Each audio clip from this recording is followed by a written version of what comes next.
Hello students, स्वागत है आप सभी का केम क्लास में।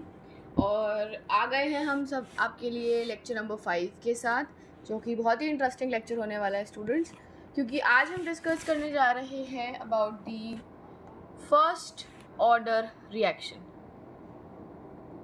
हम सभी ने ज़ीरो ऑर्डर रिएक्शन के बारे में डिस्कशन ऑलरेडी अपनी प्रीवियस वीडियो में आपके लिए ले आए हैं, जिसमें हमने रेट कांस्टेंट के बारे में वैल्यू निकाली थी और साथ ही में हमने एक और टर्म डिस्कस करी थी, जो कि था हमारे पास हमारा half life of the reaction.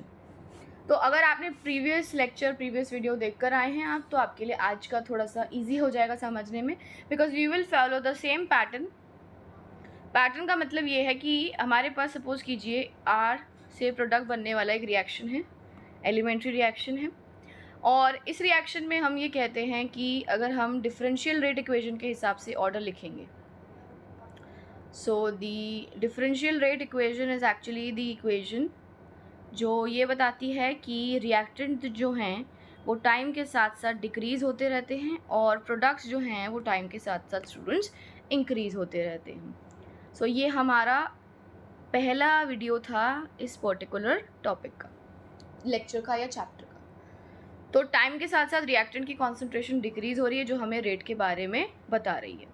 उसी तरीके से अगर हम रेट लॉ को देखते हैं, so according to the rate law जो है वो ये कहता है कि आपके पास रेट ऑफ द रिएक्शन सिर्फ और सिर्फ आपकी कॉन्सेंट्रेशन ऑफ रिएक्टेंट पर ही डिपेंड करता है।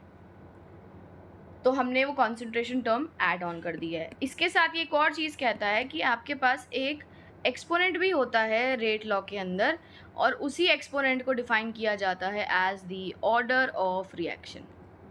तो क्योंकि हम फर्स्ट ऑर्डर पढ़ रहे हैं तो एक्सपोनेंट हमारा 1 हो जाएगा। So both these equations are actually helping us to determine the rate of a reaction. So हम इक्वेशन से, दोनों ही इक्वेशन से, इक्वेशन नंबर 1 इसको नाम दे दीजिए, इसको इक्वेशन नंबर 2 नाम दे दीजिए। So from the equation number 1 as well as equation number 2 हमें क्या मिल रहा है, minus d r by d t is equivalent to k r raise to the power 1। ठीक है, अब हमें इक्वेशन जो है वो कुछ वेरिएबल एक तरीके से दिख रहे हैं, तो अब हम इन दोनों को या इस पूरी इक्वेशन को हम इंटीग्रेट कर देंगे। इंटीग्रेटिंग ऑन बोथ साइड्स, तो हमें उसके लिए थोड़ा रीअरेंजमेंट भी करना पड़ेगा। रीअरेंजमेंट ऐसे करेंगे कि आर वाली टर्म को हम डिफरेंशियल यानी आर के रिस्पेक्टिव में ले आएंगे और दूसरा वेरिएबल आपका डी टी का बन जाएगा। तो ये हो गया आपका इंटीग्रल। अब याद कीजिए जो हमने पिछले लेक्चर में डिस्कस किए थे प्रॉपर्टीज़ ऑफ इंटीग्रल के बारे में। So we have d x का इंटीग्रल जो होता है वो एक्स होता है।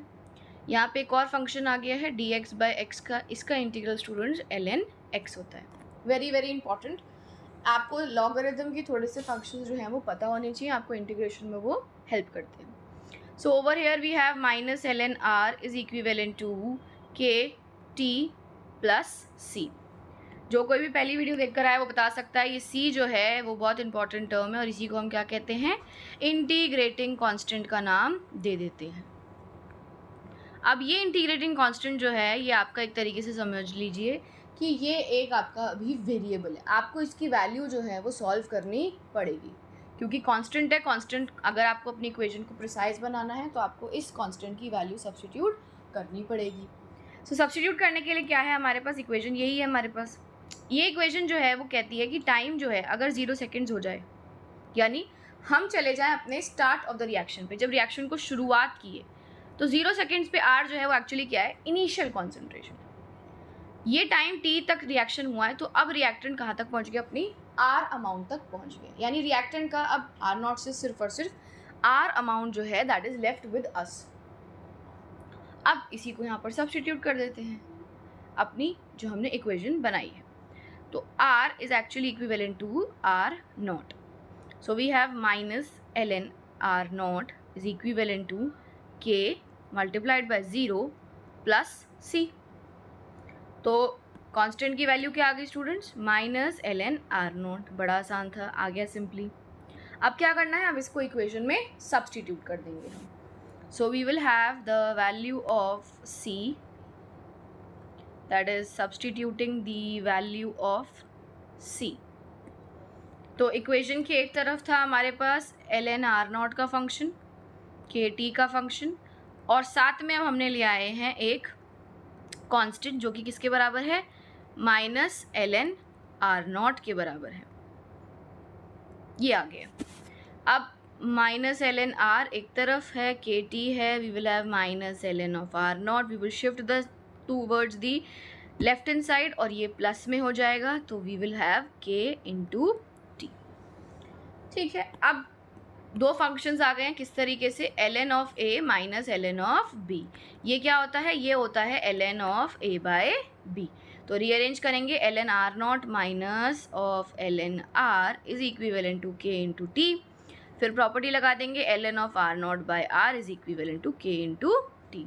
तो ये प्रॉपर्टी एक्चुअली में जो हम यूज़ कर रहे हैं ये इस वाले स्टेप पर हम लगा रहे हैं. ठीक है.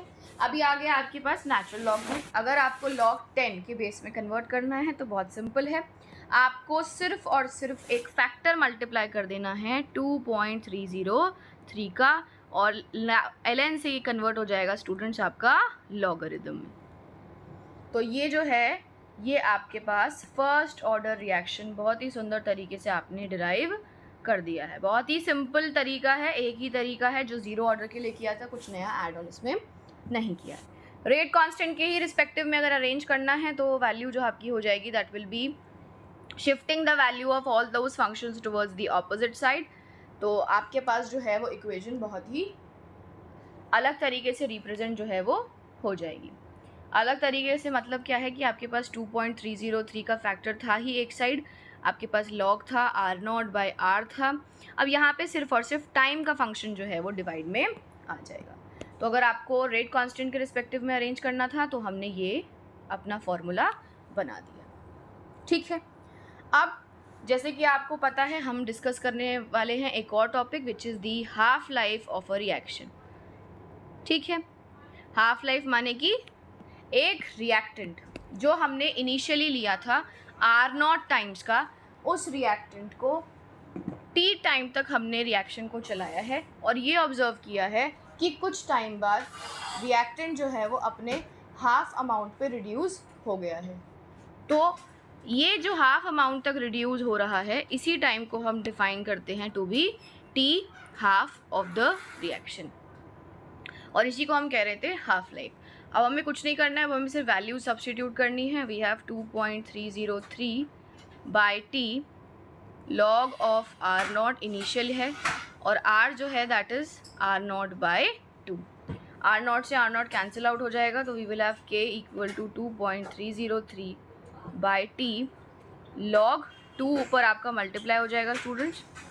लॉग 2 की वैल्यू जो है अगर हम सब्स्टिट्यूट कर देंगे यहाँ पर तो 2.303 का फंक्शन log 2 से मल्टीप्लाई हो जाएगा, और ये आपको सिंप्लीफाई करके पूरा का पूरा अगर आप देखेंगे तो आ जाएगा 0.693 बाय टी हाफ. ठीक है. यानी कि आपकी जो log 2 की वैल्यू हमने वो भी रख दी है, और log 2 की वैल्यू को अगर आप 2.303 से मल्टीप्लाई करेंगे तो ये फंक्शन आ जाएगा. कैसे आएगा, क्योंकि आपके पास जो log 2 की वैल्यू होती है वो होती है अराउंड आपके 0.301. तो अगर हम स्टेप के बाद देखते हैं तो आपको ये इस तरीके से मिलता है 2.303 बाय टी चल रहा है इनटू 0.301 हो जाएगा. ठीक है. टी जो है वो टी हाफ हो गया क्योंकि हमने कॉन्सेंट्रेशन को आधे अमाउंट तक पहुंचा दिया है. तो यही टाइम क्या डिफाइन हो रहा है, यही टाइम डिफाइन हो रहा है half life of the reaction. तो ये हम सिंप्लीफाई करके ले आएंगे. कैसे, that k is actually 0.693 by t half. ये रेट कांस्टेंट के टर्म्स में आ गया है. ऑब्वियसली आप इसको रीअरेंज करके अपने k यानी टी हाफ के टर्म्स में भी स्टूडेंट्स लेकर आ सकते हैं.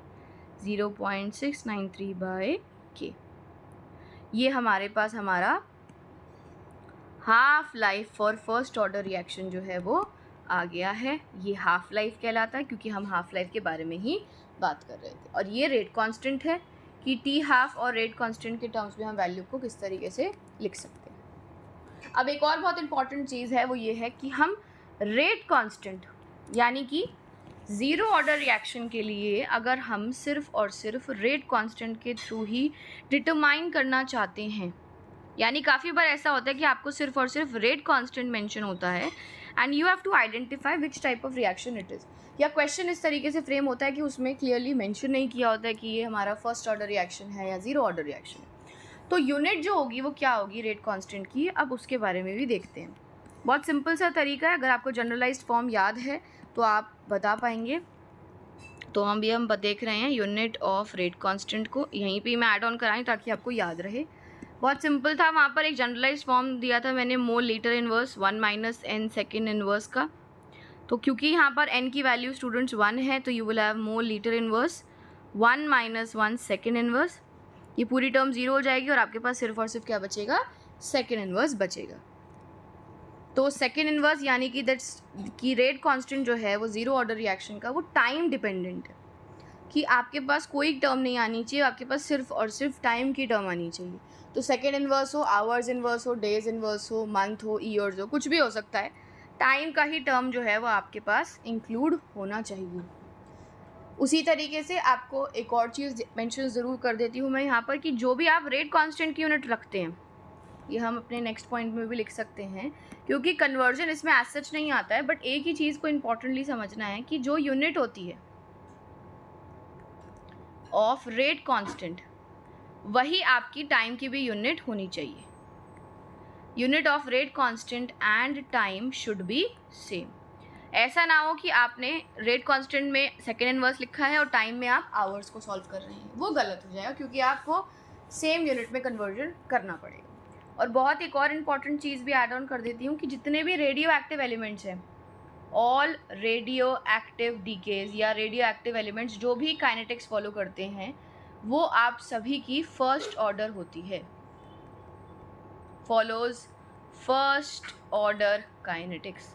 यानी रेडियो एक्टिव एलिमेंट्स के बारे में जब भी हम बात करते हैं हमें हमेशा चाहे गिवन हो चाहे ना गिवन हो फर्स्ट ऑर्डर काइनेटिक्स ही यूज़ करना है। तो ये ध्यान रखिएगा कांस्टेंट टाइम का और उसका, और दूसरा आपका रेडियो एक्टिव एलिमेंट्स का।